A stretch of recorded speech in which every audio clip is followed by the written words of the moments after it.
We do want to show you that flight path again. And I want to pull this up because I think this is important to show you just the geography here. You have Reagan on one side. As we zoom in, we're going to get you situated right there. So Reagan would be on the left side of your screen. And then on the right side would be Joint Base Anacostia Bowling. So for those who may be unfamiliar, who were perhaps wondering why would a Black Hawk be in this area? Well, it is not uncommon, especially if you live in this area for a number of years, to see a lot of these training missions happen at all hours in the day and the night as well. So we know that Joint Base Anacostia Bowling is right there, and then you have geographically right across the river, you have Reagan National Airport. So that would explain why they're within the vicinity. But the key question is going to be, what about all that flight awareness technology that should have alerted the pilots that these two planes were too close together? A lot of unanswered questions, and that investigation is not even close to starting because they're in the search and rescue mode. Okay, we're going to take that down and again look at the live images as we take another view of the scene there. And it is going to be a long night. We heard from our Carl Willis, who told us that he is in a room at Reagan National Airport where a number of agencies are gathering right now. The NTSB and the FAA, they're going to be the lead on this investigation. They're likely only going to be able to give us preliminary information, that being the type of aircraft, any initial warnings or communications that they had with any of the pilots. So that is what we would likely hear from that news conference. It can take months for an investigation of this magnitude to be complete. We're getting some new information in right now. WMATA is now weighing in. The transit system has sent warming buses that is, to support rescue. We are working to assist Dulles Airport, this is a statement that I'm reading, with diverted flights by running extra Silver Line trains and to keep Silver open later to get people downtown. So this is having ripple effects for all forms of transportation in our area, and WMATA expressing the ways in which they are helping people navigate what is just a tremendous undertaking for those rescuers who are out there in the water right now. We have a new statement now that we want to get to. We want to show you more images. This looks like a new camera angle that we're able to show, and you can't exactly make out what is happening right there, but you can see the boats in the water, and it appears, okay, this camera is live. This camera is live. Let's go to a different camera. This one is a wider view, and I believe this is looking over the airport. And we should remind folks, if they were anticipating someone coming into town or taking off, there's a ground stop right now at Reagan National Airport, so it is going to be a while before the airport opens back up. We likely will get an update on that information when that news conference happens. So this is an unfolding situation where we don't have a lot of information to go to, but we do know that a lot of people heard and saw something tonight that right away they took to social media to share some of that. We're getting more reaction that is coming in. We have reaction now from Senator Ted Cruz. He is among those sharing his thoughts on social media, saying he is closely monitoring the situation at DCA. He will be receiving a briefing from the FAA tomorrow. And then we have some video. Do we have that for us? Is that ready? Okay, we're working on turning that video around.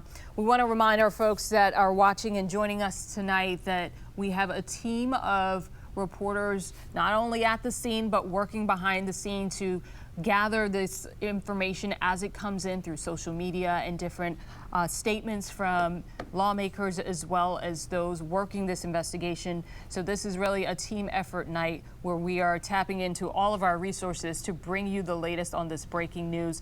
Our VJ, our chief meteorologist, Veronica Johnson, is standing by because we were talking earlier, VJ, it doesn't appear that weather conditions in the terms of visibility and wind conditions were a factor, but you're focused on water temperature. That's right. I'm focused on what's happening in the water. Of course, 35 degrees, that water temperature. It's really low, much lower than the actual air temperature. We're still in the lower 40s across the area, but the water temperature is at 35 degrees, of course, right in this area. So there's your perspective, Maryland, as well as D.C. We'll zoom right on in really tight to show you Reagan National there. So we're talking about this area right here in the Potomac. There's your runway, and that is the point in the water where the aircraft is in the water. And when you look at the amount of time that has passed since the aircraft went down, I mean, with hypothermia here, with a water temperature at 35 degrees, when it's less than 3 minutes with no protective clothing, you start to lose dexterity. And when you're looking at somewhere between 15 and 30 minutes of being in the water, folks can easily go unconscious. So the rescue crews, they're really racing up against time to get to folks as quickly as possible. But again, that water temperature now at 35 degrees. And we mentioned it was a day with clear skies out there. You can see some of the activity there in the distance. So we're in the 40s with the actual air temperature, 48 degrees. But the winds right now are fairly light, Michelle, out of the west-northwest at just 10 miles per hour, so down from those gusts that we had earlier today. But again, the water temperature is 35 degrees, so folks start to lose consciousness at 15 to 30 minutes. And unfortunately, there's been quite some time that has passed since we've seen those images of the aircraft collide and go into the water. All right, VJ, thank you for that important information in terms of the perspective on the weather conditions. We want to go to our other camera angle. This is of Dangerfield Park or Island. This is a lookout point, a favorite for many people in the area, because on a beautiful day, it is a good view of watching the planes land at Reagan Airport, which is just across the river. You have a perfect line of sight for the airport and seeing those planes touch down and take off. And you can see that it is now a gathering point for people in the media and others to take in what is unfolding tonight. If you are just joining us as we are just beyond the half-hour mark of 10:30, I want to loop you in on what we are tracking here and run through the details of what we know so far. A regional plane has collided with a Black Hawk helicopter near Reagan National Airport. We know that flight was an American Eagle regional jet that was coming in from Wichita, Kansas. A plane like that has the capacity of about 65 people. Right now, it's unclear how many people were on board that plane. We are awaiting a news conference right now from the FAA, NTSB, and several other agencies, local and national, that are a part of this investigation right now. We can also tell you that there is a ground stop at Reagan National Airport as they try to, at this point, search for potential victims. There's an active water search that is happening. Conditions out there not the best for something like this. Obviously, VJ mentioned the water temperatures, but it also being nighttime adds another layer of challenges for those rescuers who are there. And this is a response that we're seeing from agencies. We're seeing a response from agencies all across the region, DC, Fairfax. This is an all hands on deck situation where as many people as they can pull into this investigation are involved. So we have a picture that we're now losing. So let's take another camera view. And this one sort of shows you just the vast amount of police and ambulances that are responding to this. This is something that we haven't seen in quite some time, a plane crash in our area. The last time that we had a crash near the Potomac River or in the Potomac River was back in 1982. That was also in the month of January, very frigid conditions. In fact, the Potomac was iced over. In that tragedy, we know several people died. There were some survivors. We are waiting to find out if there are any casualties tonight. We simply do not know. We're also waiting to hear the human side of the story, which is those who have loved ones on that flight who presumably were waiting for them to land at the airport. We are working together that angle of the story for you as well. As we look at the clock, it is now 10:37. We are awaiting a news conference from those agencies. Let's go back to one of our reporters. If we have Carl Willis standing by, I know he was in that room awaiting that news conference. If we can get to him to give us an update. Okay, let me switch gears. And we have on the phone, as we look at this live picture, our meteorologist, Steve Rudin. Steve, thanks for joining us on the phone. Tell me what you heard or saw when this all unfolded at around 9 o'clock tonight. Alrighty, so I was at home and I live in Old Town Alexandria, and I didn't hear anything. However, at around, I'd say, I can't remember, but a little bit after 9, just a ton of fire trucks, a constant parade of fire trucks. I could hear them going down North Washington, heading down toward the GW Parkway, and police cars, ambulances. And at that point, I went online and I started to look around. I went to Flight Radar and I saw a bunch of choppers circling around an area, and that's where I am right now. I'm at Dangerfield Island, which is almost directly across the river from where it appears this incident happened. There are probably, I would say, at least 300 or more people here right now, a lot of news crews. The vantage point shows 3 very distinct areas of flashing rescue lights, ranging from Reagan National Airport to across the river over on the D.C., Maryland side. And you can still hear, up until about, a steady stream of rescue squads going toward the airport. It's now quieter right now, but I am counting 1, 2, 3 choppers in the air right now, still doing searches that are over the water. I should make one other note that earlier today, we had wind gusts upwards of 30 to 40 miles per hour. It is nearly calm here right now. So those winds are not a problem, but these waters, as Veronica was mentioning, very, very cold. Parts of the Potomac recently, as a couple of days ago, had a sheet of ice on it. Where I am right now, the vantage point, it is not icy. However, the water temperatures are very, very cold. Yeah, we were looking at temperatures around 35 degrees for that water temperature, so certainly frigid. Can you tell us, Steve, in terms of where you are, if you're able to see if the posture has changed? I know you've been out there kind of looking at the situation for some time now. Are you seeing more vehicles respond in terms of emergency vehicles, or are you seeing them shift to a different direction? Well, right now I'm hearing yet another round of sirens, emergency vehicles, and you can literally, I mean, if you pan the river, I'm at Dangerfield Island. For those of you who don't know where that is, it's right off the GW Parkway, just to the north of Old Town Alexandria, and I have a direct view right now of the control tower at Reagan National to the Washington Monument, the U.S. Capitol Dome. So from the Capitol Dome on is a steady stream of flashing red and blue lights. There's a little bit of break where the water is, another band of lights, which looks like it's more across the river. Perhaps that's where they're searching. And then there's 2 more clumps of lights. So I don't know how big this area is. We know that we saw the big flash in the video, that it happened above the surface. I don't know how high it was, and I don't know how far the debris may have spread, but there are lots and lots of people. Search helicopters continue. Once again, I'm counting 1, 2, 3 choppers right now that are in the air, and I can't even count how many rescue vehicles just by their flashing lights. There are just so many. What about in the water? Are you seeing rescue boats in the water? We saw that earlier, but has that changed? So from my vantage point here across the river, it does appear that there's clumps. There's 1, 2, 3, 4 clumps of rescue squads. I can't tell from this vantage point which ones are actually on the water or not. However, there's a very steady stream, and the choppers now seem to be going a little bit farther to the south in a location. I don't know what is happening over there, but there's also a lot of flashing lights in that one clump of rescue vehicles, and it's sort of separated from the rest of them. So I don't know what's going on in that smaller area, but then you can look around the perimeter over toward Reagan National, and you can see just a search and rescue effort that I've not seen around here, my goodness, in a long, long time. Absolutely. And you said about 3, how many aircraft in terms of helicopters you see circling now? Right now I'm counting 3, okay. and they're all at varying heights.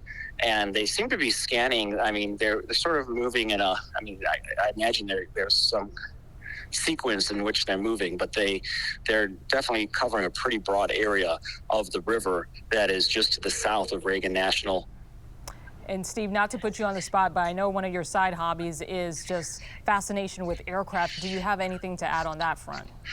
No, I mean, American Eagle, I mean, they've been around a long time. They're a subsidiary of American Airlines, and these planes, these commuter planes, we think of these commuter planes from way back when with propellers and whatnot, but they're regional jets in essence. I don't know the exact type of plane this is.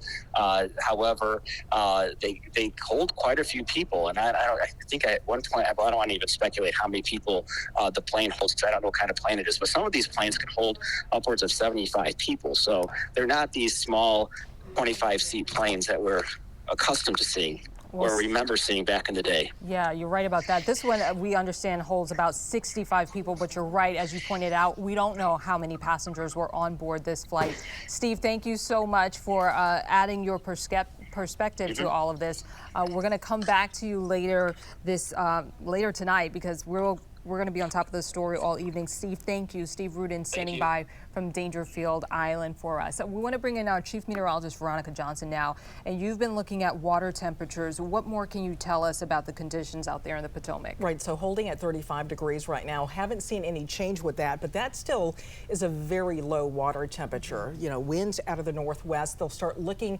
at the water currents, which way everything is flowing. Right now it's a northwesterly wind, so that will be, I'm going to switch over to one of the maps here to zoom right on down to Reagan National here. If we can take the map for maybe a split second there on the other side. So we'll look at the winds northwest to southeast, so that water current will be more from north to south, allowing things to kind of flow, south out of the Potomac.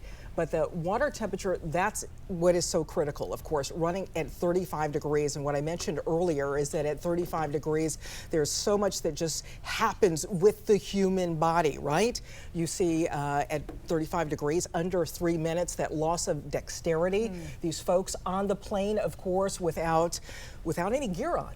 Right? Yeah, I mean, you would hope that we don't know how much time they had to prepare, if any of the vests or things like that you're often told to do in case of an emergency when you have these instructional videos before a flight takes off. But you're right, no one wants to be in those type of conditions because there is a significant risk of hypothermia, as you point out right there. That's right, and just at, at 35 degrees, between that 15 and 30-minute pocket, folks start to lose unconsciousness being in the water.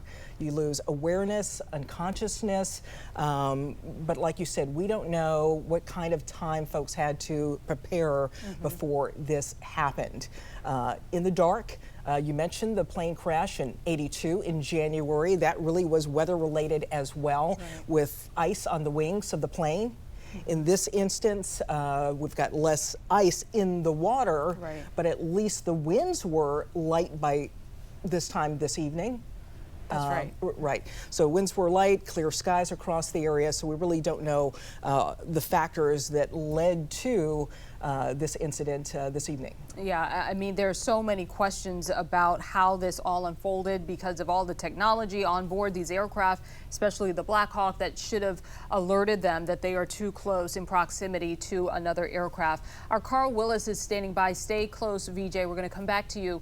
Our Carl Willis is standing by, and he is at the airport where we're expecting an update. It looks like you changed locations.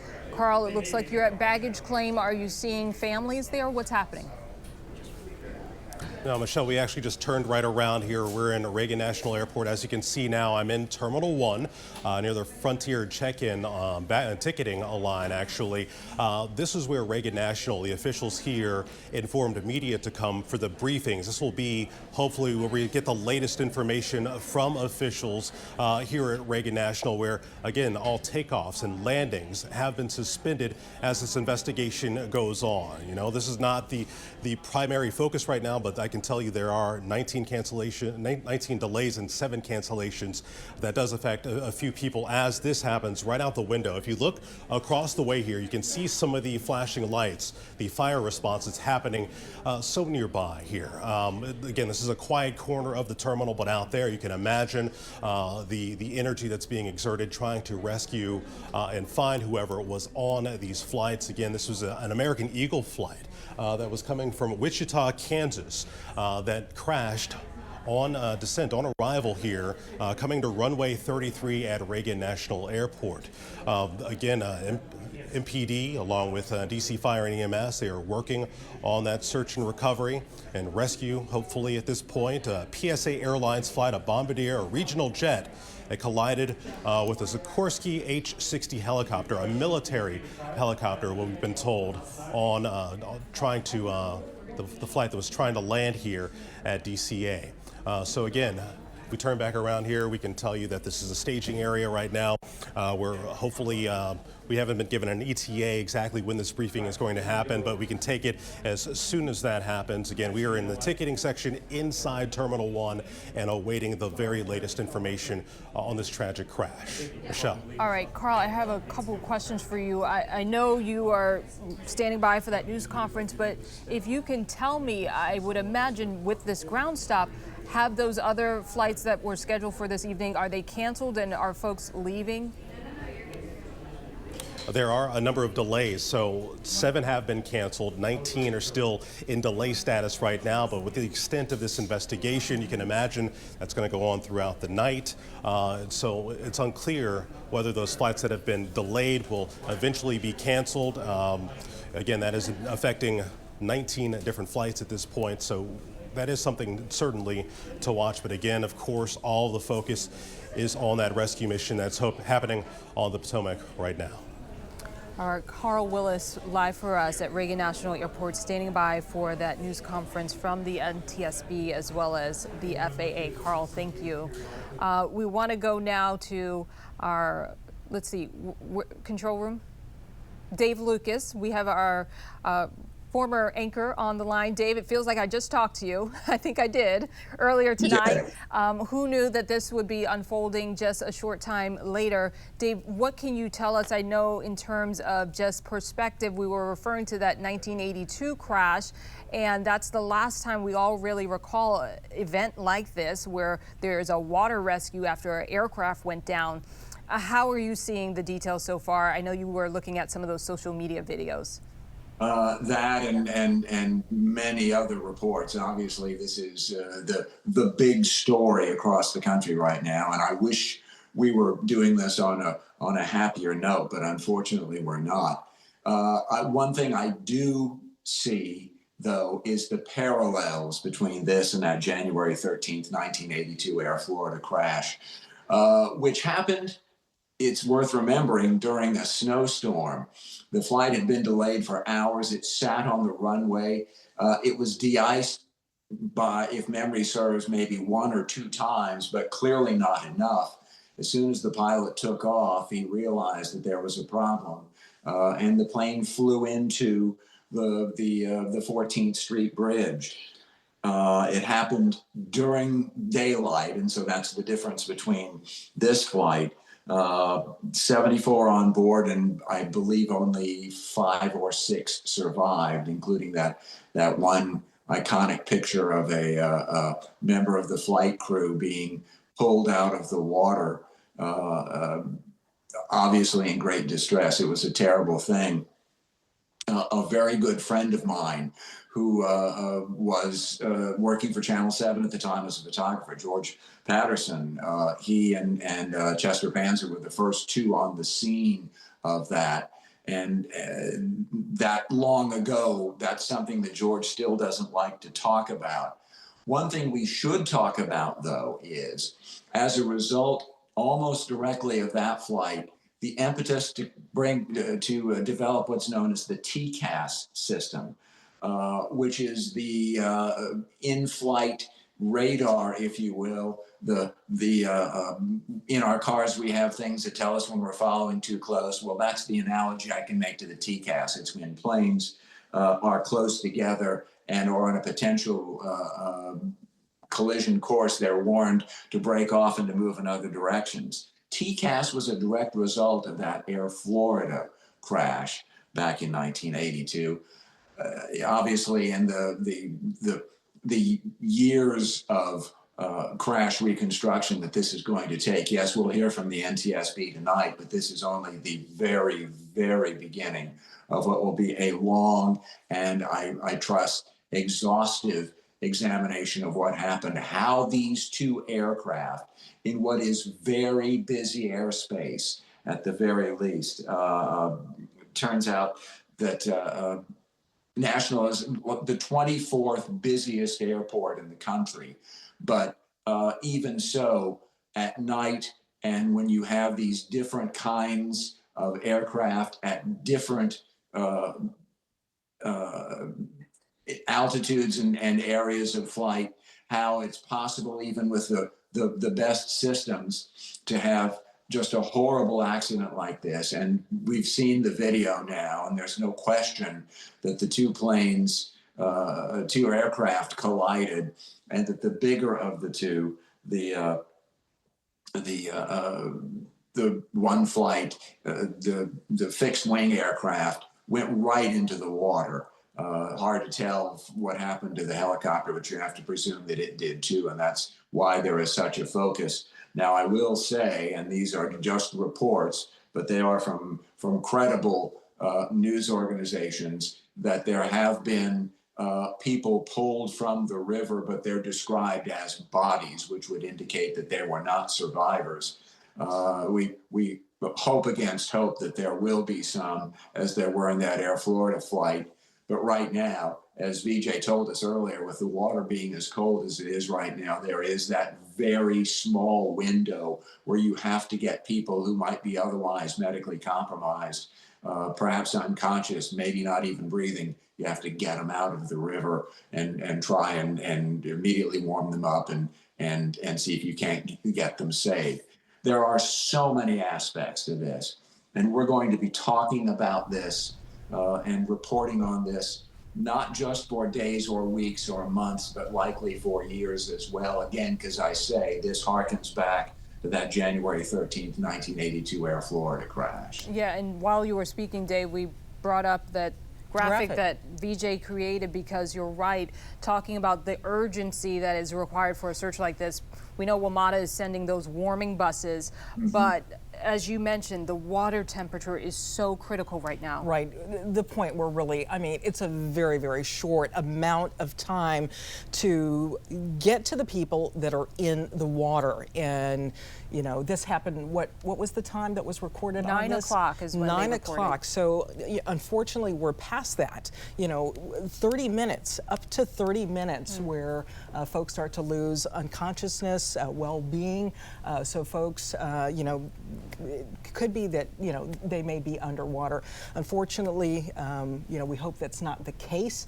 One of the things we talked about too when Dave was speaking was that as this continues, this rescue effort, is that the winds are going to stay relatively light.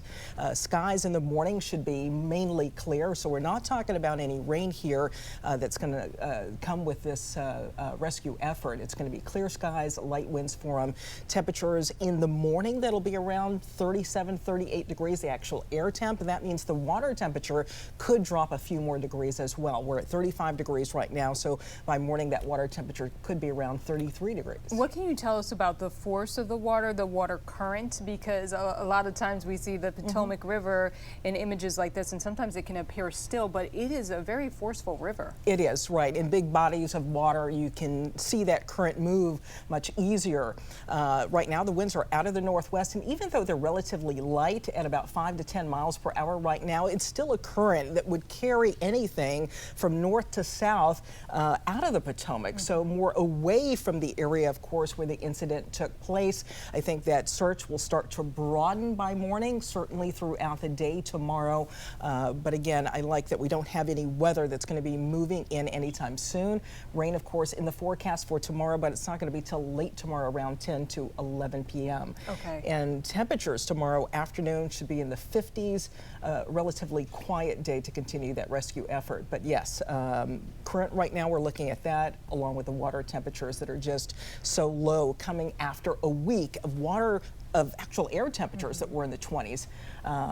You know, for those of us that make our way into work here, we know that the Potomac was iced over considerably more than we've seen it in quite some time.